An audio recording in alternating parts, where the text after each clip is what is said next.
नमस्कार दोस्तों, आप लोगों के लिए ये दूसरा वीडियो लाया गया है हिंदू विधि से रिलेटेड। इससे पहले भी वीडियो लाई गई है हिंदू विधि से रिलेटेड।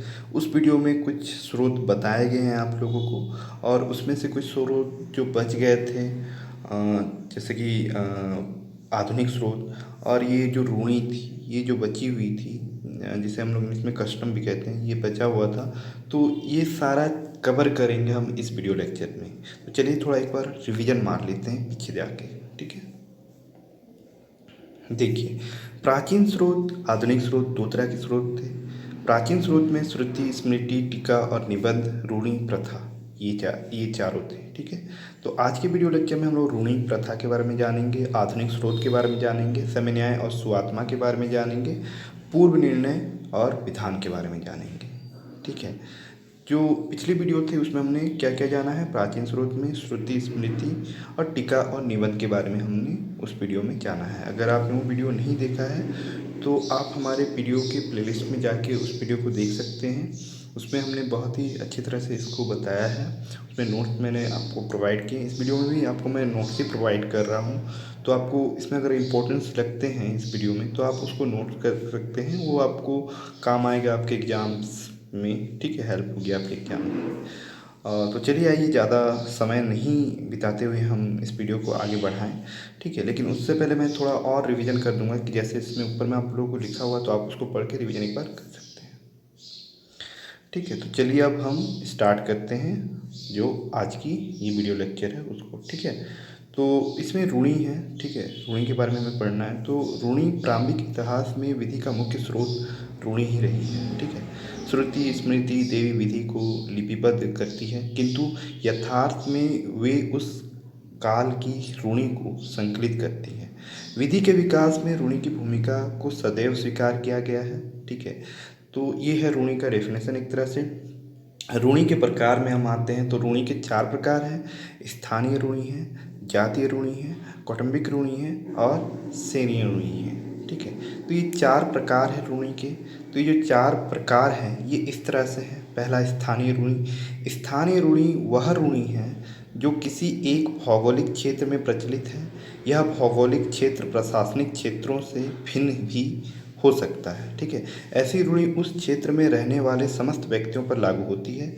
दूसरा है जातीय रूढ़ि। यह जाति या वर्ग की वह रूढ़ि है, वर्ग के सब सदस्यों पर लागू होती है, वे सदस्य भारत में चाहे जहाँ भी रह रहे हों, ठीक है। कौटुंबिक रूढ़ि। कौटुंबिक रूढ़ि केवल कुटुंब की रूढ़ि है जो केवल कुटुंब के सदस्यों पर ही लागू होती है। पूर्वी काउंसिल ने 1868 में कहा था कि हिंदुओं की कौटुंबिक रूढ़ियाँ प्राचीन काल से प्रचलित है, ठीक है। सेनीय रूढ़ि चौथा, यह व्यापारियों और व्यवसायियों की रूढ़ि है। हिंदू विधि से एक तरह से इनका कोई संबंध नहीं है, ये व्यवस्था और वाणिज्य से संबंध रखती हैं, ठीक है। तो ये इस तरह से इसकी जो 4 प्रकार थे, ठीक है। तो 4 प्रकार को आप अच्छी तरह से इसको एक बार देख लें।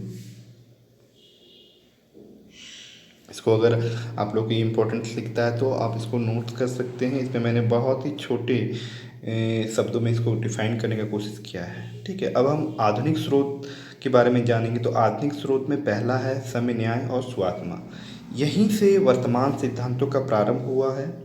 अंग्रेजों द्वारा भारत में न्याय व्यवस्था स्थापित करने के साथ साथ उच्च न्यायालयों के चार्टरों में यह नियम था कि जहाँ भी विधिगत नियमों का अभाव हो वहाँ निर्णय समय न्याय और सुआत्मा के सिद्धांतों के अंतर्गत देना चाहिए। उच्चतम न्यायालय ने कहा कि हिंदू विधि में किसी नियम के अभाव में न्यायालय किसी भी वाद पर समय न्याय और सुआत्मा के सिद्धांत के अंतर्गत निर्णय दे सकते हैं यदि ऐसा करना हिंदू विधि के किसी सिद्धांत के प्रतिकूल नहीं है, ठीक है। अब पूर्व निर्णय। अंग्रेजी शासनकाल में विधानसभा थी, परंतु अंग्रेजी सरकार ने नीतिवश भारतीयों की वैयक्तिक विधि को बदलने में विधानसभा का प्रयोग नहीं किया है।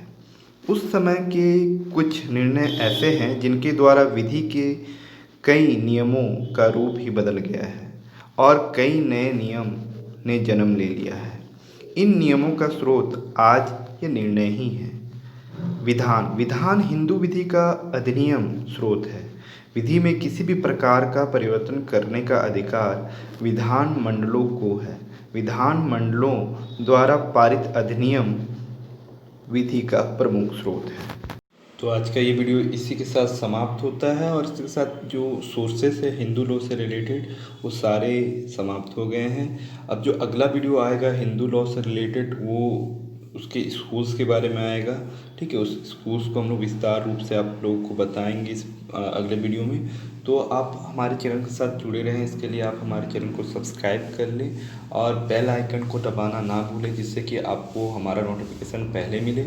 और शेयर करना इस वीडियो को ना भूलें, ज़्यादा से ज़्यादा अपने दोस्तों के साथ शेयर करें, क्योंकि आपका ये शेयर करना ही हमारा जो कॉन्फिडेंस लेवल है उसको बढ़ाएगा। जितने लोग इस वीडियो को देखेंगे उतना ही हम प्रोत्साहित होंगे और हम इस तरह की वीडियोस बनाते रहेंगे। धन्यवाद दोस्तों।